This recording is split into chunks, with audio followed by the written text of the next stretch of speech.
Argentum নাটিকামের দ্বিতীয় পর্ব শুরু করলাম। তাহলে প্রথম পর্বে আমি তোমাদের বলেছিলাম silver nitrate equal to argentum nitricum, গভীর অ্যান্টিসরিক, অ্যান্টিসাইকটিক এবং অ্যান্টি টিউবারকুলার রেমেডি। এই ওষুধটা নির্বাচন করতে গেলে মানসিক লক্ষণের উপরে প্রাধান্য দেওয়া আমাদের কর্তব্য।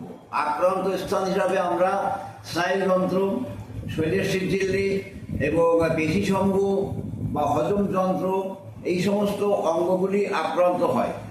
আক্রান্ত হওয়ার সাথে সাথে তার মানসিক লক্ষণগুলি প্রকাশ পায়। মানসিক লক্ষণগুলি প্রকাশ পেলে বুদ্ধিবৃত্তি এবং স্মৃতিবৃত্তির গোলযোগ ঘটে এবং সে বুদ্ধিহীন এবং যুক্তিহীন হয়ে পড়ে। সব কিছুই তার যদির উপরে নির্ভর করে। এই রোগীর মধ্যে ব্যস্ততা, ভয়, উৎকণ্ঠা, ব্যস্ততা, ভয়, উৎকণ্ঠা তাদেরই হয় যাদের হৃদযন্ত্র আক্রান্ত থাকে। কি হবে? এই যে ভয়, উৎকণ্ঠা, দেখা যায় আর্জেন্টাম নাটিকামের কিন্তু হৃদযন্ত্র আক্রান্ত থাকতে পারে। তাহলে এই ধরনের লক্ষণগুলি আমরা কিন্তু অদ্ভুত ধারণা, অদ্ভুত খেয়াল জন্মে যা যুক্তি দিয়ে বিচার করা যায় না। আমি প্রথম পর্বে বলেছিলাম রোগীর খাওয়া, লেখা, পড়া, চলা, কথা বলা আর সব কিছু ইত্যাদি পূর্ব নির্ধারিত সময়ের আগেই করে। খাওয়া, লওয়া, চলা, কোথায় যাওয়া ইত্যাদি ইত্যাদি যা কিছু সে করবে পূর্ব নির্ধারিত সময়ের আগেই তার সেই কাজ সম্পন্ন হয়ে যাবে, খুব তাড়াতাড়ি করে। অনেক সময় হিপারের রোগীও কিন্তু এইরকমভাবে ক্ষিপ্রতার উপরে কাজকর্ম করে। খাওয়া, লওয়া, চলা, কথা বলা, ক্ষিপ্র গতি থাকে, কিন্তু হিপার আর্জেন্টাম নাটিকাম। তার চিন্তা এবং কাজের মধ্যে খুব ব্যস্ততা ও খুব তাড়াতাড়ি থাকে। আর এই সাথে থাকে তার ভয় আর উৎকণ্ঠা। তার কাজকর্ম, চলাফেরা ইত্যাদি সব কিছুর মধ্যে একটা ভয় আর উৎকণ্ঠা কাজ করে। এই মেন্টাল লক্ষণটা কিন্তু খুব গুরুত্বপূর্ণভাবে বিচার করা প্রয়োজন। ভবিষ্যতের ভয়, দেখবা অনেক মেডিসিন আছে বর্তমানের ভয়, কোনো মেডিসিন আছে ভবিষ্যতের ভয়। তাহলে এটাই দেখা যায় ভবিষ্যতে কি হবে, এই ভয়ে ব্যাকুলতার জন্য স্থির সিদ্ধান্তে পৌঁছাতে তার পক্ষে খুব অসম্ভব। ভবিষ্যতে কি হবে? আমি যে ওখানে যাচ্ছি গিয়ে যদি পায়খানা লাগে তাহলে কি হবে? আমি যে ওখানে যাচ্ছি গিয়ে যদি ওখানে মেঘ আসে তাহলে আমার কি হবে? আমি ওখানে যাচ্ছি যার পরে লাইট অফ হয়ে যায় তাহলে আমার কি হবে? এইরকম ধরনের একটা ভয়, একটা উৎকণ্ঠা, যাকে আমরা কথায় টেনশন বলি। হ্যাঁ, তো এই ধরনের অবস্থাটা কিন্তু টেনশনটা কেমন জানতে চেয়ে নিতে হয়। কেমন ধরনের অবস্থা? এই ধরনের অবস্থা কিন্তু আমরা পাই। যদি বিকালে পড়তে যাই তাহলে কি হবে? যদি তখন মেঘ করে তাহলে কি হবে? যদি বাজারে যাচ্ছি ওখানে গিয়ে যদি ভিড় হয় তাহলে কি হবে? এই তাহলে কি হবে ভবিষ্যতের জন্য একটা ভয়, উৎকণ্ঠা, ভয়, ব্যস্ততা, বুদ্ধিবৃত্তি এবং বিচার করার ক্ষমতার অভাব, আর ভবিষ্যৎ সম্পর্কে আমার কি হবে, ব্যাকুলতা। এই ভয়টা ভবিষ্যৎ সম্পর্কে। শিশু বা বয়স্ক দিকে মিষ্টি খাবার পরে একটা প্রচণ্ড চাহিদা থাকে, কিন্তু কোনো মতেই মিষ্টি কিন্তু তার সহ্য হয় না। মিষ্টি খেলেই সে রোগাক্রান্ত হয়ে পড়ে, বা রোগাক্রান্ত অবস্থায় যদি তার মিষ্টি খাওয়ানো যায় তাহলে রোগ লক্ষণগুলি আরও বেড়ে যায়। তোমরা কেন্ট সাহেবের ওষুধটা পড়ে দেখবা। উনি বলছেন যে আমি একটা রুগীকে ট্রিটমেন্ট করার সময় যখন তার উপকার হচ্ছে না, তার খাওয়ার বিষয়ে জানতে চাইলে, মিষ্টি খাওয়ার বিষয়ে জানতে চাইলে, তখন রোগিনী বলছে না আমি মিষ্টি খাই না। তার স্বামী বলছে তোমাকে কয়েক পাউন্ড করে মিশ্রি কিনে দেওয়া হয়, সেগুলি কি করো? তখন বলছে ও কিছু না, ওটা আমি খাই। যখন তাকে সেই মিষ্টি খাওয়ানো বন্ধ করা গেল তখনই কিন্তু তার ট্রিটমেন্টটা শুরু হলো, মানে ভালোর দিকে পৌঁছালো। শিশু বা বয়স্ক দিকে চিনি বা মিষ্টি খাবার প্রতি প্রবল ইচ্ছা, কিন্তু খেলে সহ্য হয় না। এই মিষ্টি খাবার প্রতি চাহিদা, সিনা আছে, সালফার আছে, এরকম। মিষ্টি তো একটা হাই ক্যালোরি, অনেক সময় অনেকেরই সহ্য হয় না, মিষ্টি সহ্য হয় না। একটা লক্ষণের উপরে তোমরা কেউ জানো কাউকে ওই আর্জেন্টাম নাটিকাম দিয়ে বসো না। সিনাও মিষ্টি খেতে চায় প্রচণ্ড, সালফার মিষ্টি খেতে চায়। অনেক মেডিসিন আছে ডিজায়ার ফুড, সেখানে দেখবা মিষ্টি খেতে চায়, অনেক মেডিসিন আছে। তাহলে দেখা যায় মিষ্টি খেলে তার পেটের গোলযোগ বা উদরময় শুরু হয়। পেটের গোলযোগ বা উদরময় শুরু হয়। এবার দেখা যায় কোথাও যাওয়ার পূর্বে বা কোনো রকম উত্তেজনা হইতেই উদরময় শুরু হয়। কোনো জায়গায় যাওয়ার আগেই বা কোনো রকমের উত্তেজনা বা আনন্দ থেকে তার একটা উদরময় শুরু হয়ে গেল। কিন্তু ওই মানসিক মধ্যে একটা ভয়, যদির উপরে কাল, স্থির সিদ্ধান্তে বা বিচার শক্তির বুদ্ধিবৃত্তি সঠিক কাজ করে না, এই সমস্তগুলি কিন্তু আমাদের খেয়াল রাখতে হবে। তারপর দেখা যায় শিশুদের বায়ু নির্গমন সহ মল নির্গমন, মলের সাথে বায়ু নির্গমন হয় বা বায়ু নির্গমনের সাথে মল নির্গমন হয়। অনেক সময় আমরা অ্যালোজ বলে ভুল করি। কিছুক্ষণ শিশুদের মল যদি কিছুক্ষণ বাতাসে রেখে দেওয়া যায়, অর্থাৎ খোলা জায়গায় রেখে দেওয়া যায়, সবুজ হয়ে যায়। অনেক সময় স্যানিকুলা, ক্যালকেরিয়া ফস এই ধরনের আমাদের মেডিসিনের মধ্যেও এই লক্ষণটা কিছু পাওয়া যায়। তাই মলের সাথে বায়ু নির্গমন, সবুজ মল নির্গমন, এবং দেখা যায় সেই মল বায়ুতে পড়ে থাকলে সবুজ হয়ে যায়। দেখা যায় সেই রুগীটাই হয়তো টোলা কিছু খাচ্ছে, তার সাথে চিনি মিশ্রিত খাবার বা তাকে এক্সট্রা করে চিনি খাওয়ানো হয়। যদি সঠিক মেডিসিন নির্বাচনের সাথে সাথে তাকে সেই বেবি ফুডের মধ্যে চিনি দেওয়া বেবি ফুড বা এক্সট্রা মিষ্টি খাওয়ানো যদি বন্ধ না করা যায়, তাহলে ট্রিটমেন্ট করা কিন্তু যায় না। এই ধরনের উদারময় ভুগতে শিশুরা শীর্ণ প্রায় হয়ে যায়, জীর্ণ শীর্ণ হয়ে যায়। এই সমস্তগুলি কিন্তু আমাদের খেয়াল করতে হবে। কোনো প্রদাহ স্থানে বা গায়কের গলার মধ্যে স্বরভঙ্গ বা কাটা ফোটার ন্যায় ব্যথা, এটা কিন্তু আমরা লক্ষ্য করতে পারি। কোনো গায়কের স্বরভঙ্গ বা গলায় কাটা ফোটানোর মতো ব্যথা এটা থাকতে পারে। কিন্তু এই রকম লক্ষণ দেখে কিন্তু ওষুধ চয়েস তোমরা কেউ করো না। তোমরা সবসময় টোটালিটি সিমটমসটা কভার করে ব্যবহার করবা। তো গলায় ব্যথা, গলায় কাটা ফোটার মতন সর্বাঙ্গ অনেক মেডিসিন আছে, সেগুলি আমরা কেন নিচ্ছি না? আমরা কেন আর্জেন্টাম নাইটিকাম দেবো?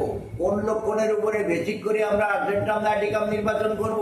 এই কথাগুলি কিন্তু আমাদের মনে রাখতে হবে। শিরোপীড়ার সময় মাথাটি ক্রমান্বয়ে বড় হতে থাকে। শিরোপীড়া যখন হয়, যখন মাথাটা রুগী মনে করে ক্রমান্বয়ে বড় হচ্ছে। অনুভূতিমূলক লক্ষণ খুব গুরুত্বপূর্ণ। আত্ম অনুভূত হীরার বৃদ্ধিযুক্ত লক্ষণগুলি খুব গুরুত্বপূর্ণ। তাই রুগীর যখন মাথার যন্ত্রণা হয়, তখন সে মনে করে যখন মাথাটা ক্রমান্বয়ে যত বড় হয়ে যাচ্ছে। বাম পাশে চেপে দিলে শ্বাসকষ্ট এবং হৃৎপিণ্ডের কষ্ট বৃদ্ধি হয়।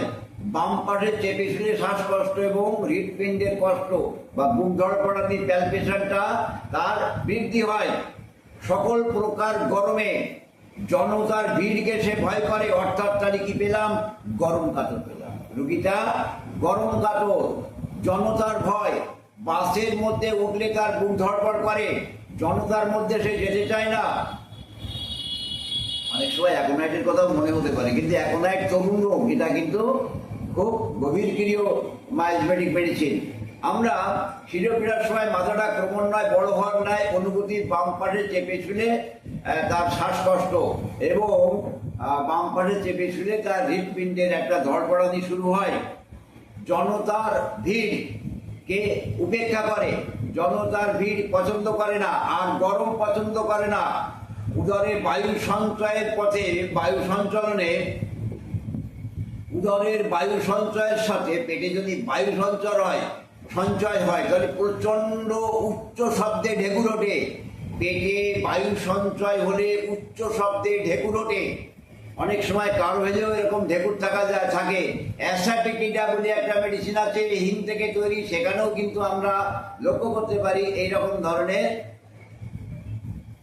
পেটে বায়ু সঞ্চয় হলে উচ্চ শব্দে ঢেকুর ওঠে। সদ্যজাত শিশুর চক্ষু প্রদাহ, শিশু জন্মাবার পর চোখে পিছুটি পড়ে, চোখটা লাল হয়ে যায়, প্রায় পিছুটি পড়ে। হয়তো চোখের ডাক্তার দেখাতে হয় না। আর্জেন্টাম নাইটিকাম, হিপারসালফার, মাকসল চক্ষু রোগ বিশেষজ্ঞদের শত্রু।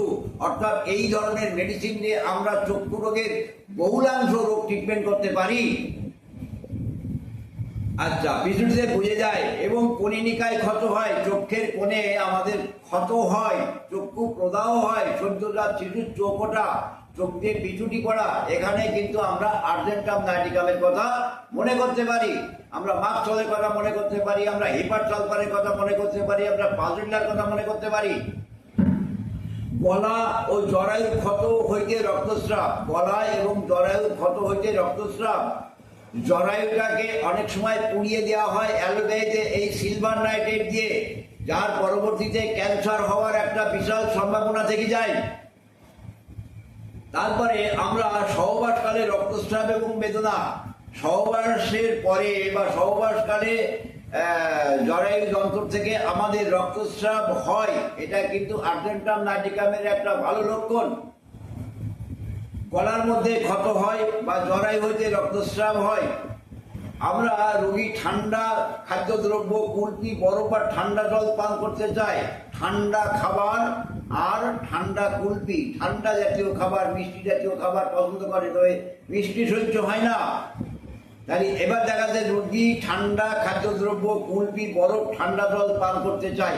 খানিকটা মনে হয় ফসফরাসের, কিন্তু ফসফরাস মাথায় ঠান্ডা চাই আর পেটে ঠান্ডা চাই, বক্ষস্থলে গরম চাই। পেটে ঠান্ডা চাই, কিন্তু পেটে ঠান্ডা জল দিলে গরম হয়ে যাওয়ার পর সেটা বমি হয়ে উঠে যায় আর প্রচন্ড রক্তস্রাব প্রবণ ফসফরাসের। আমরা ইন্ডিভিজুয়াল করবো, জব করে যেন একটা লক্ষণ দেখে আমরা ওষুধ না দিই, এইটা আগে মনের মধ্যে গেঁথে নিতে হবে।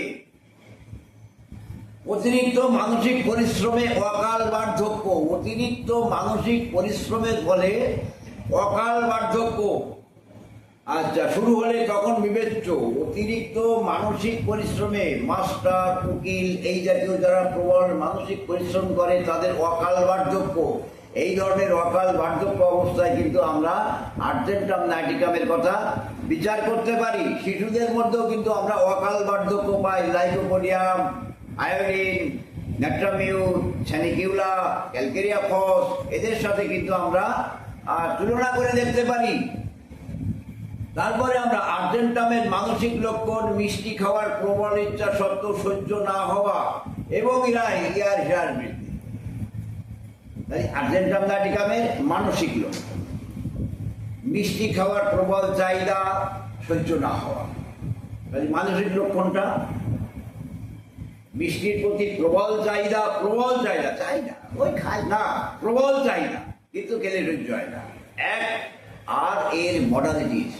তাই আর্জেন্টাম নাইটিকামের আমি নেব কি রোগ হয়েছে আমি কিন্তু তা বলছি, এটা অর্থ হতে পারে, বগনদার হতে পারে, বাত হতে পারে, তাই মাথার যন্ত্রণা হতে পারে, কান পাকা হতে পারে, লিউকোরিয়া হতে পারে, মেনস্ট্রুয়েশনের ডিসঅর্ডার থাকতে পারে, পুরুষদের সেক্সুয়াল ডিসঅর্ডার থাকতে পারে, আমটা হতে পারে, কনস্টিপেশন হতে পারে, বাত হতে পারে। Treat the patient are not the disease. আমরা খেয়াল করছি কি আর্জেন্টাম নাইটিকামের মানসিক লক্ষণ মিষ্টি খাবার প্রতি প্রবল ইচ্ছা, খেলে হজম যন্ত্রের গোলযোগ হয়, সহ্য হয় না। আর সাথে মডালিটিসের মধ্যে সময়, উত্তাপ আবহাওয়া, বাইরের প্রভাবের প্রতিক্রিয়া, অঙ্গভঙ্গি, ডিজায়ার অ্যান্ড অ্যাভারশন, এগুলি আমরা খেয়াল করব। তাহলে ইহাই হচ্ছে লক্ষণগুলি, কিন্তু আগেই বিবেচ্য। Arsenic, merc sol, acid nitric, ন্যাট্রামিউর, phosphorus, tuberculinum, পালসেটলা, এই মেডিসিনগুলির সাথে বা আমি আরো কয়েকটা মেডিসিন বললাম, এদের সাথে তুলনা করে দেখা আমাদের কর্তব্য ওষুধ প্রয়োগ করার আগে। খেয়াল রাখতে হবে। এবং হেয়ার বৃদ্ধি বলতে আমি একবার বলেছি উত্তাপে ঠান্ডায় মিষ্টি খাওয়ার পরে, আহারে, ঋতুকালে